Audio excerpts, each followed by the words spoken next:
She hates her food places.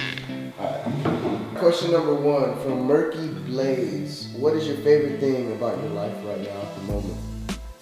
My favorite thing about my life at the moment is the fact that there's so much going on. There's so much to do. There's so many places that we're planning on going.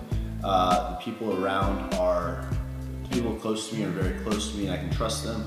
I have a very tight-knit group of people around me that I rely on for my support, and it's just awesome. So, I'm in a good place.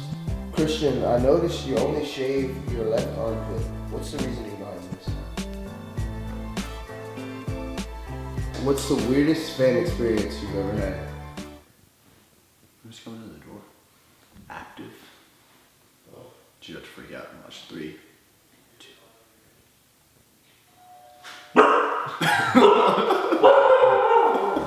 What is the strangest experience you've ever had with fame? Strangest experience.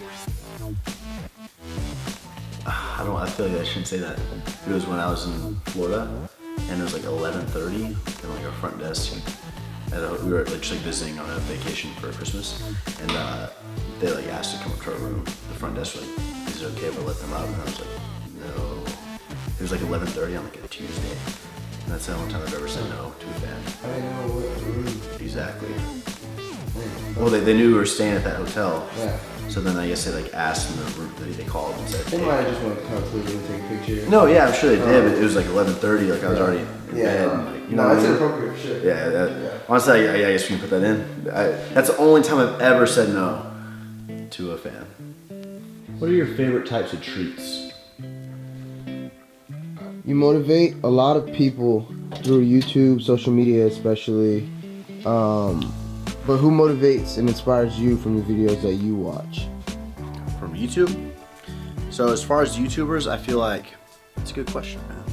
I feel like there's so many different people that I watch, and I feel like there's a little bit to take away from everybody. So, you know, I love watching, I watch Casey Neistat, I watch Max Tuning, I watch Matty Fusaro, I watch Nick Wright, I watch so many people, and not to say I watch every single video all the freaking time, but I stay up to date as much as I can because I feel like there's always room to improve, there's always room to learn, and there's always things you can sort of appreciate from someone, something that they do, whether it's consistency or content or how they're filming or like the music they're picking.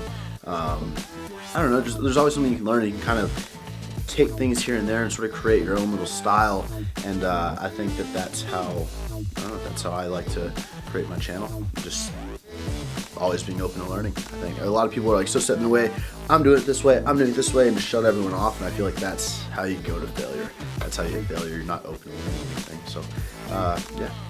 So yeah, like I said, Casey and I sat next to a bunch of people, Roman Atwood, Thursday Tube, just everyone. Tim. What's up, dude? Christian's recording the Q&A. Ask him a question.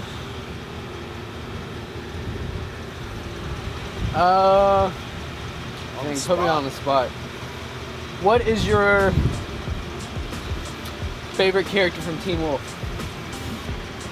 Styles. I like Styles. Why do you like Styles? I like Styles. Honestly, I like Styles more in the earlier seasons. Yeah. I feel like the last few seasons he's been kind of like emotional. Too emotional. You see, everyone thinks I'm the only one that watches the show, so you watch Teen Wolf. I watch too. Teen Wolf. So does Derek. Yeah. Who else does? Honestly, though, the last season's really confusing.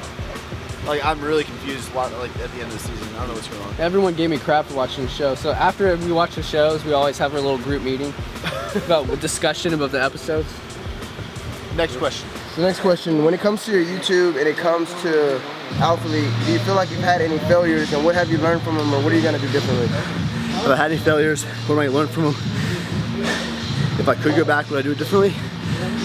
Well, sure, there's been a lot of failures. There's been a lot of unexpected errors. You know, the first gym didn't work out.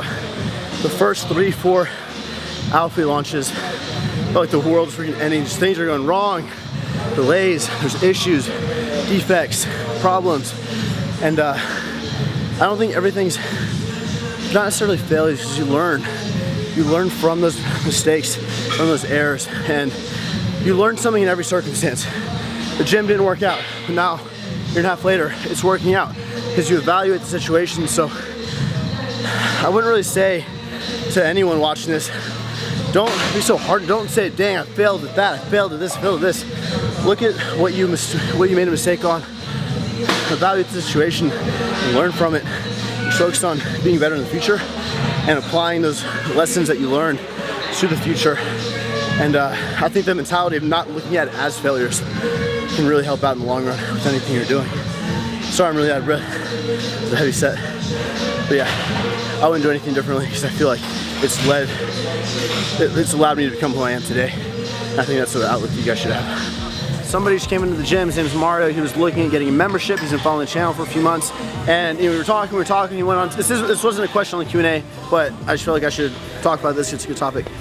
He was saying, you know, I graduated school a few years ago, I got a kinesiology degree with a nutrition minor, and he told me, he's like, I have all this information and all this knowledge, but I'm having issues transmitting it into real life. And I feel like it's so important to, while you're gaining this knowledge and you're gaining this knowledge, you're learning, you're taking all this information in like a sponge. It's also important, well, yes, that is extremely crucial, it's so important. It's important to get experience, real life experience in whatever you want to do. It's important to be in the field of your choice while you're learning everything. There's literally, guys, like from what I've learned, business classes and things, classes are down here. Yes, they're awesome, but experience is up here. You cannot be experienced. You cannot be being in the real world and testing the water. So just be sure while you're studying, getting all this knowledge and learning about your passion, learning what you love, that you're also dabbing into the experiences and putting work in to really learn everything you can.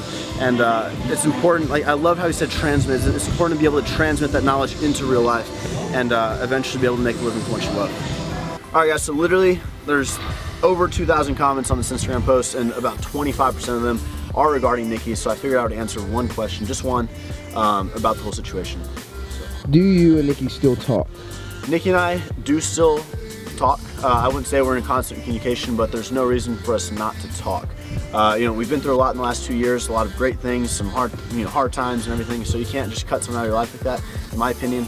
I do wish the best for her and everything she's doing. She's got some great plans moving forward, and right now I just think we both need to focus on ourselves.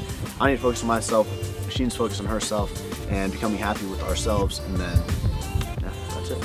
Also, right now guys, I'm gonna do a speed round. Do you think the audio is alright to do a speed round? Yeah. Alright, so we're gonna do a speed round. This is gonna conclude the video, so I'm gonna try to answer like 5 to 6 questions as quick as possible. So, here we go. Any advice on teen bodybuilding?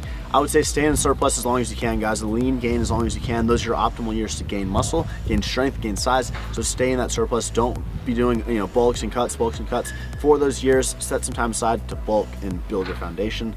Are you coming to the Body Power Expo? Alphalete will be at the Body Power Expo. We will also be at the LA Fit Expo next year, and we're going to be planning the Arnold next year. Next question.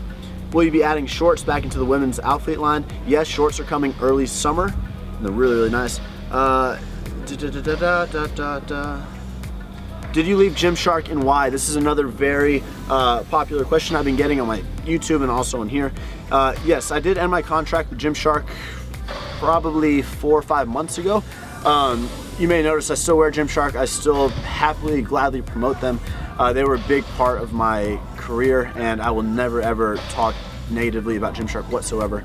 Like I said, Ben and Lou, the owners of Gymshark, they're great friends of mine. Even the whole team, they're still great friends of mine. We're still in communication. What was your first ever car? My first ever car was a 2005 Nissan 350Z with about 90,000 miles on it.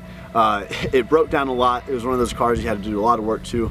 I remember like all the plastic on the bottom was just like falling off, and I'd be driving and it'd be like rolling, and a lot of work. It had to tape. I was duct taping a lot of that car, but I loved it. It was a manual, it was a stick shift, and that was my first car. Next question. And it was like 7, 8 years old at the time. It wasn't a new car by any means. Do you plan on expanding the Alphalete gym? I do plan on expanding in the next, I would say 3 to 5 years. I really want this gym to be a huge success, and then I would love to venture off to LA and possibly overseas for a gym. I think that'd be really cool. Yeah, LA for sure. That'd probably be the next stop if we do expand. Where did you get your couch? I got it at Z Gallery, my favorite couch in the freaking world, the big square black one. I sleep there almost every night. Will you ever create a supplement line? This is a really good question also. The answer is no, and here's my reasoning. I have had literally some of the biggest names approach me about creating a supplement line, or having them partner with me and using Alphalete as the image and things like that. And to me, sure, it could be a big quick buck. I'm sure it could. I'm sure that could do very, very well. But I think that there's a point where you can you can almost be too pushy. You can push too much, and I feel like at that point where you push too much and try to do too much, you spread yourself really thin. And I think that goes with a lot of businesses, guys. There's so many business ideas thrown out, but I think you really should pick and choose what you want to specialize in and make that really, really good. I have a passion, and I feel like clothing, for me, in my opinion, it's not pushy. I feel like you either like it or you don't. You're not, I'm not saying supplements are scams, but you're not, giving false hope or false expectations or anything like that. I feel like clothing, you look at it, if you like it, you like it, if you don't, you don't. And I personally want to stick to clothing. I really do enjoy it. I love designing it. I love sampling. I just love the whole process of it. Supplements, I don't have a passion for supplements. I don't have a passion for, being in the lab and working on the ingredient profiles and formulas and things like that. If I did, then sure. But I think it's really important to pick and choose what you want to focus on. And that goes for everything. So with that said, I'm going to conclude this Q&A. I hope you guys enjoyed it. I want to thank you all so much for watching. See you in the next video tomorrow.